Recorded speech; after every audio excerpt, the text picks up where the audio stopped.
evening and welcome. I am Amarachi Ubani. Tonight, Federal Executive Council convenes emergency meeting. Members study details of the 2016 budget from the National Assembly. Chief of Air Staff gives report on fight against insurgency, confirms that Boko Haram members are surrendering. Authorities of University of Lagos shut down school following protests over water and power shortages. And prime suspect in November's Paris terror attacks, Mohamed Abrini, is arrested.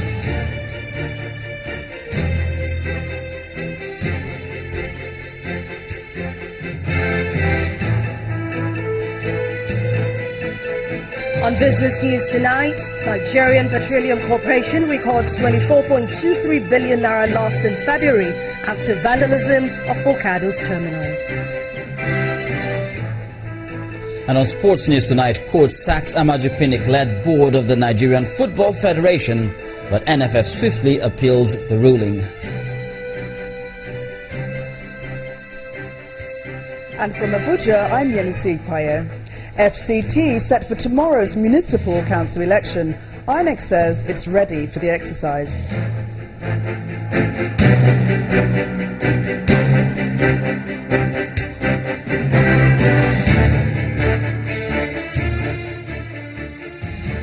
We begin tonight with the emergency meeting summoned by the Presidency and members of the Federal Executive Council.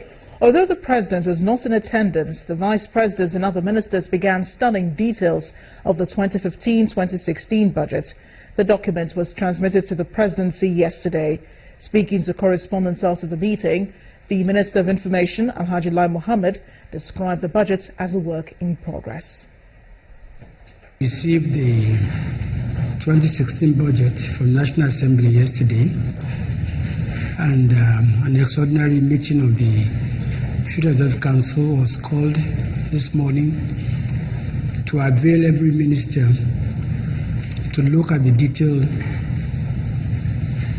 of the budget and see how it affects his or her ministry. I must say that at this point it's still work in progress. We're breaking up to resume later in the afternoon.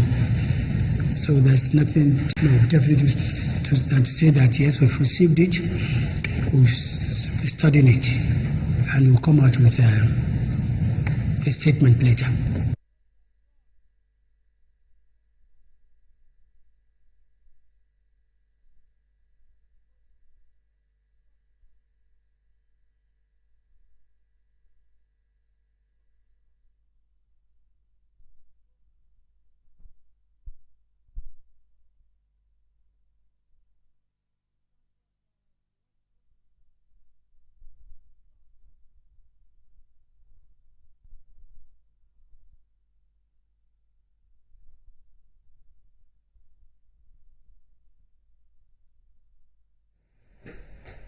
The Minister of Information, Alhaji Lai Mohammed. A federal high court in Abuja has rejected an application filed by the National Publicity Secretary of the People's Democratic Party, Olisa Metu, asking the court to discontinue the case on grounds of alleged bias. Ruling on the application, Justice Okon Abang held that there is no substantial evidence given by Mr. Metu in support of his allegations. Metu had hinged his application on the grounds that the presiding judge was his classmate and is therefore ill-disposed to deliver justice on the case. Our correspondent, Omelogo Nadi, reports. 3 major applications were pending before the Federal High Court upon commencement of proceedings. First was the application filed by the first defendant in the case, Chief Olisa Metu, that the court should disqualify itself on grounds of bias. Chief Metu alleged that the presiding judge was his classmate and knows him well. But in an earlier response to that allegation, Justice Okon Abang said he does not know Olisa Metu and has not met him before now. This position prompted him to dismiss the application for lack of merit. The court also considered an application for stay of proceedings filed by both defendants at the Court of Appeal, pending the determination by the higher court. This application was also thrown out by Justice Abang, who held that there was no order from the appeal court to that effect. a decision appreciated by the prosecution. It's good that the court has taken all the pending applications. The first, which sought to disqualify the court from continuing with the case, and the other one that has to do with adjournment. All those pending applications have been disposed of, and the court is now set for the defense to open their defense, barring any other unforeseen circumstances. The change of counsel by the second defendant, Dastra Investments Limited, also caused a hitch in the proceedings, while the new counsel repeatedly called for adjournment in the case to enable him familiarize with the matter. The judge held that the case had been adjourned for the maximum number of times allowed for defendants. But this did not go down well with the new counsel. The counsel, once is briefed, is entitled to have every facilities placed before him, for him, given sufficient time to prepare his case for presentation in presentation of the second defendant. After ruling on all pending applications, the judge asked counsels to the defendants to open their defense. But this did not happen, despite their readiness. The Honorable Court gave us 5 minutes, which was strange, to call our first witness. And eventually our first witness came, and he gave an adjournment for Monday, when our witness had already shown up.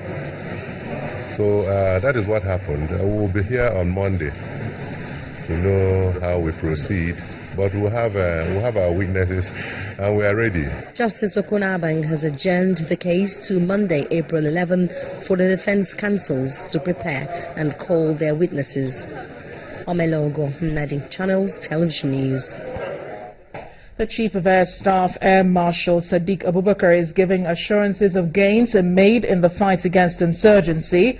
According to him, more members of the Boko Haram sect are laying down their arms. Addressing a news conference in Abuja, the Air Marshal attributed the success in the war against the insurgents to the commitment of the nation's armed forces in ending the war. He also says that Nigeria's Armed Air Force is involved in research developments, which is targeted at reducing imports of some of its aircraft components. You are not going to go around slaughtering people and burning houses, and you want to come out, you come out. We profile you. It's not as if as you come out, we'll just take you to the house and you continue. No, we profile you, interview you, question you, understand who you are properly, and see clearly that, yes. And there are so many of them that are surrendering, so many, in large numbers. So we want to make those who are not willing to fight again. We want to see, and that is how this concept of safe corridor came about.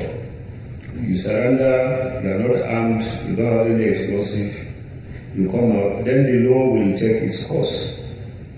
Somebody was mentioning amnesty, but well, it is a political decision, that one. But for us in the military, if you say you are not going to fight again, you are surrendering, we'll bring you out and escort you there. From there, we'll take you again, profile you, get all the intelligence we need to get from you, and then for us, we go through the processes of ensuring that you face the law. That is how it should be. But so I want to say that many people are surrendering, many, in very large numbers. The electrolyte has certain additives. It's not something we have to, it's not something that we can buy or do locally. We have to depend on these guys to supply this. But we took the electrolyte to the Department of Chemistry in one of the universities in Nigeria, and they analyzed it and said, look, we can jointly produce this. As I speak to you, we are producing that electrolyte in Makodi. We have stopped importing that electrolyte from outside. In the North Central, Governor Samuel Otom has insisted that the proposed grazing reserve bill pending before the National Assembly will not solve the problem of mass killings of farmers in Benue State by armed herdsmen. The governor, during his visit to the internally displaced persons camped in Ayi in Logo local government area, vows to resist attempts that will further aid the killing of his people. These These are displaced persons from Logo, Buruku and Taka local government areas. They fled their homes following clashes between farmers and herdsmen that claimed several lives and property. Governor Samuel Otom visits the camp. He shares in their pain and brings some items that can bring temporary relief to them.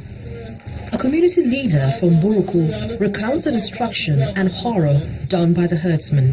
These herdsmen are more bent on killing, destroying, and occupying. In fact, the occupation of Batia community is clearly their new age agenda, as they have clearly declared so. Farmlands, farm inputs, livestock, personal effects, crops and houses of the community are systematically being destroyed, in addition to massive killings by the herdsmen. Also, members of the community have been displaced in their own land. Governor Otom vows to lend more support to the people. To appreciate the magnitude of the destruction done by herdsmen.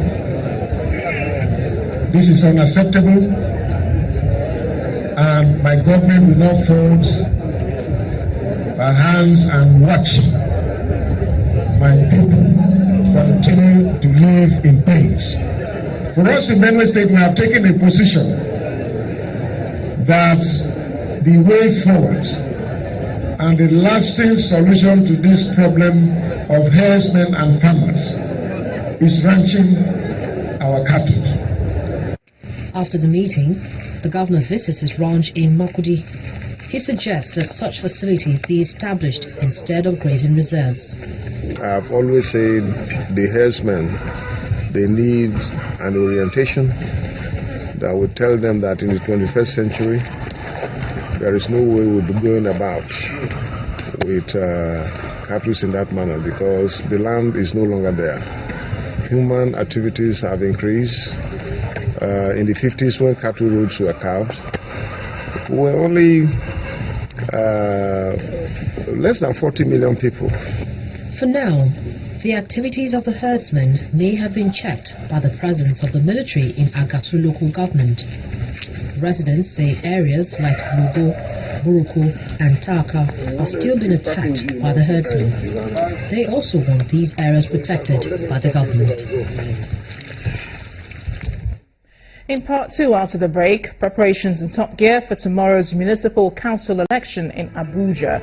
INEC says it's ready for the exercise. Do join us again.